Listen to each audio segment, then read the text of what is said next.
पूर्वी खबर। रानीगंज के मदरसे के अंदर कल एक ऐसी घटना घटी जिसने पूरे इलाके में अफरा तफरी मचा दी। जी हां, रानीगंज के ईदगाह मोहल्ले में मदीना मस्जिद के सामने बोरसे बंगाला मदरसे में अचानक आग लग गई। इस आग से पूरा ईदगाह मोहल्ला में अफरा तफरी मच गई। यह एक रहस्यमयी आग थी। यह आग किस तरह से लगी यह किसी को पता नहीं। हालांकि आरोप यह लगाया जा रहा है कि आग लगी नहीं बल्कि जानबूझकर लगाई गई। इस बारे में मौलाना मोहम्मद रिजवान कादरी ने बताया कि 11 से 1 बजे के अंदर मदरसे में आग लगाने की घटना को अंजाम दिया गया। उन्होंने कहा कि मदरसे में जहां बच्चे पढ़ते हैं एवं जहां शिक्षक बैठते हैं, इन दोनों जगहों को पूरी तरह से प्लानिंग के साथ झुलसाया गया है। साथ ही बच्चों से जुड़े कई महत्वपूर्ण दस्तावेज भी जलाए गए हैं। यह हरकत किसकी है यह अभी स्पष्ट रूप से सामने नहीं आ पाया। सुबह 11 बजे से दिन के 1 बजे के दरमियान ये बहुत ही संगीन किस्म का जुर्म, नापाक जुर्म हुआ कि मदरसतुल मदीना फैजाना गौसे बंगाला जो ईदगाह मोहल्ला मदीना मस्जिद के सामने रानीगंज में ये मदरसा है। ये शॉर्ट टर्म मदरसा है, यहाँ 2-2 घंटे के लिए बच्चे आते हैं, 3 शिफ्ट में पढ़ के चले जाते हैं।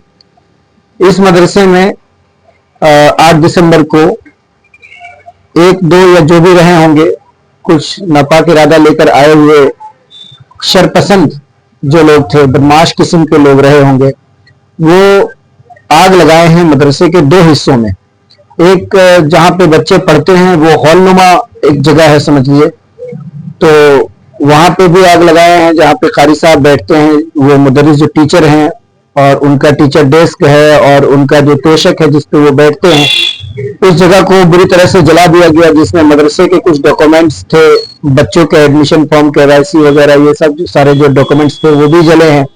उसके बाद बगल वाला जो मदरसे का अटैच एक कमरा है, उस कमरे में कारी साहब रात में आराम करते हैं, तो उनका बेड वगैरह लगा हुआ था और उनका पर्सनल यूज का जो सामान था, एक बक्सा था, मदरसे के जरूरी सामान उसमें थे।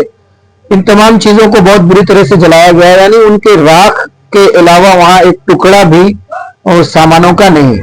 अब समझिए कि बेड में उनकी चौकी थी और उस पर तोशक बिछा हुआ, चादर बिछी हुई, उस पर तकिया लगा हुआ और उस पर कंबल वगैरह, ये सारी चीजें थी, उनके कपड़े वगैरह, बहुत सारे सामान, मतलब ये सारी चीजों को जलाकर इस तरह से राख किया गया जिससे लग रहा है कि पहले एक चिन्हित किया गया कि हमको बस इतना ही जलाना है और इससे ½ इंच भी ज्यादा नहीं जलाना है। इस अंदाज से वहां पर जो आग लगाया गया, मतलब ऐसा लगता है कि कोई खड़ा होकर के बाज़ाब्ता तौर पर जला जला के खत्म किया है हर एक चीज को।